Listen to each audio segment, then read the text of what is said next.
बात करें जामनगरनी कोलकातानी घटनाना પડઘા જામનગરમાં પણ પડ્યા છે। જામનગર જીજી હોસ્પિટલના તબીબો પણ હડતાલના મામલે જુનિયર અને રેસિડેન્ટ તબીબોની આ ચોક્કસ મુદ્દતની હડતાલ છે। માત્ર ઇમરજન્સી સેવાઓ જ બજાવશે ફરજ। રેપ હત્યા કેસમાં ઝડપી ન્યાય અને તબીબોને સુરક્ષાની માંગણી કરવામાં આવી રહી છે। 500 થી વધુ જુનિયર રેસિડેન્ટ તબીબો હડતાલ પર ઉતર્યા છે। કોલકાતામાં જે ઘટના બની છે તેને લઈને સમગ્ર દેશમાં ચકચાર બચી ગઈ છે, કારણ કે આ જે ઘટના બની છે તે ખરેખર ખૂબ જ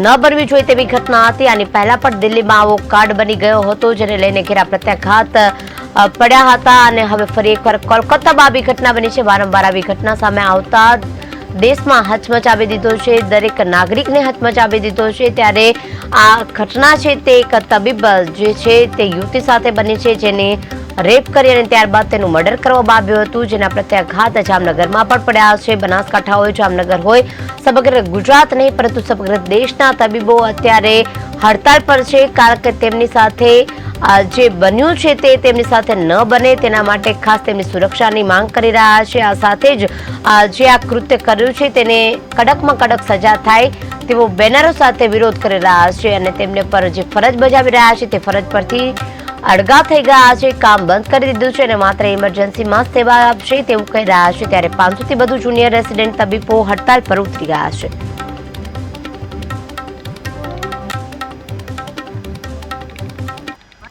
અમારી ડિમાન્ડ એટલી છે કે અમે આ જે વેસ્ટ બેંગોલમાં જે ક્રૂર ઘટના બની છે એની ખિલાફ એકદમ શાંતિપૂર્વક અવાજ ઉઠાવીએ છીએ અને એના જે કલ્પ્રિટ છે એ લોકોને જલ્દથી જલ્દ સજા મળવી જોઈએ।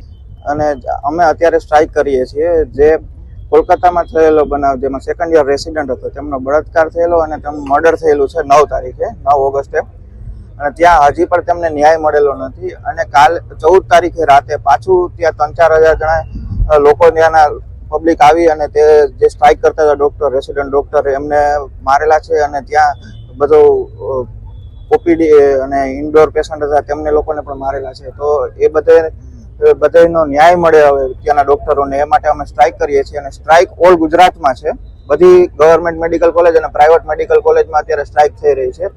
અને આ સ્ટ્રાઇકમાં અમે લોકો ઇમરજન્સી સિવાયની બધી સારવાર બંધ કરીએ છીએ, ઓપીડી અને ઇન્ડોર પેશન્ટની, અને ઇલેક્ટિવ ઓટી પણ બંધ રહેશે આ દરમિયાન। એમપી શાહ મેડિકલ કોલેજમાં અમારી ડિમાન્ડ એટલી છે કે અમે